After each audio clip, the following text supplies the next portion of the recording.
distinguished guests of the conference, dear friends, allies. Welcome to Tallinn for the 17th International Conference on Cyber Conflict.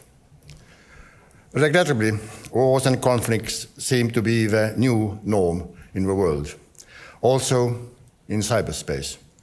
Every year when we meet here in Tallinn, we are reminded that cyber attacks have doubled or even tripled compared to the previous year.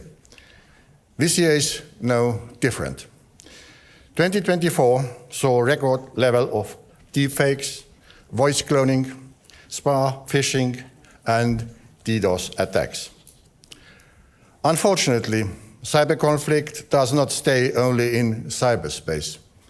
It impacts our economics, societies, and politics. Within the past year, Russia interfered with the elections in Moldova, Romania, and Poland. And of course, all the main players, Iran, China, and Russia, tried to influence the US presidential election of 2024. Healthcare systems, hospitals, telecom providers, energy companies, state registers, all of them battled with hostile cyber campaigns. Not to mention the growing cybercrime economy, which is worth trillions of dollars globally. This is a shame, really, because for Estonia, cyber and digitalization have always been a force for good. The greatest treasure for every Estonian is freedom. Freedom, both offline and online, is a tenet which allows us to think, speak, and connect without fear. It is a foundation of a just and democratic society. We have enjoyed the freedom of voting online for 20 years now. And since last year, 100% of our government services are online. Furthermore, it is said that our digital IT system saves us around 2% of GDP annually. As a next step, we have also launched the so-called AI Leap this year. We want to bring AI education to every high school and turn AI into a national advantage for our future generations. Of course, all this generates new vulnerabilities. AI will also give large and unprecedented powers to cyber attackers, a trend that is already rising.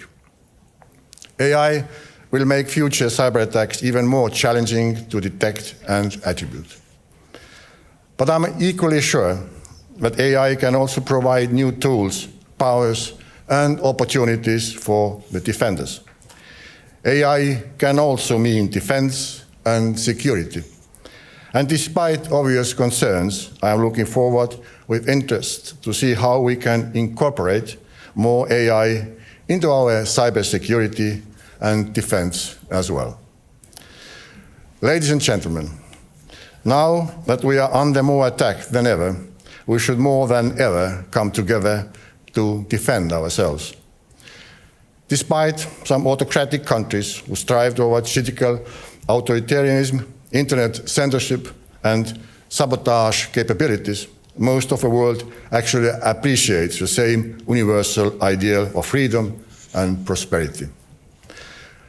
Last week, I welcomed the President of Botswana to Estonia for a state visit and to share our practices of digital development. The visit showed clearly how a country as distant geographically and culturally from us shares open, free, secure, inclusive, and accessible internet exactly as much as we do. Finding this common ground globally can also be an opportunity to deepen the cooperation on cyber defense. Together, we can turn our shared vulnerability into a shared strength, and these efforts are underway. The European Union's Cyber Resilience Act, for example, will enhance cybersecurity across the EU. The number of participating countries in NATO's Locked Shields exercise is increasing every year. And this year, Estonia chairs the Freedom Online Coalition with 42 states committed to rules-based international order in cyberspace. At the same time, the need for increased cooperation with the UN has never been more urgent. We need to find a way to let the work of an open-ended working group continue, as it's only global format for tackling cyber security issues. And in the high-level meeting of the World Summit of Information Societies in the end of the year, we will have to agree on a new governance model of the Internet for the next 10 years. One that engages nation-states, private sector, civil society, and academia. So, we have a long way to go. But one thing remains clear: cooperation and unity in the face of a growingly hostile world is the spirit of our time. We have come together to increase our defense capabilities and to make Europe military strong. And in the same fashion, we will come together to make the cyberspace free, secure, and beneficial for the good of mankind. With these thoughts, I wish you a great conference and many bold ideas. And please, do enjoy your time here in Tallinn. Thank you.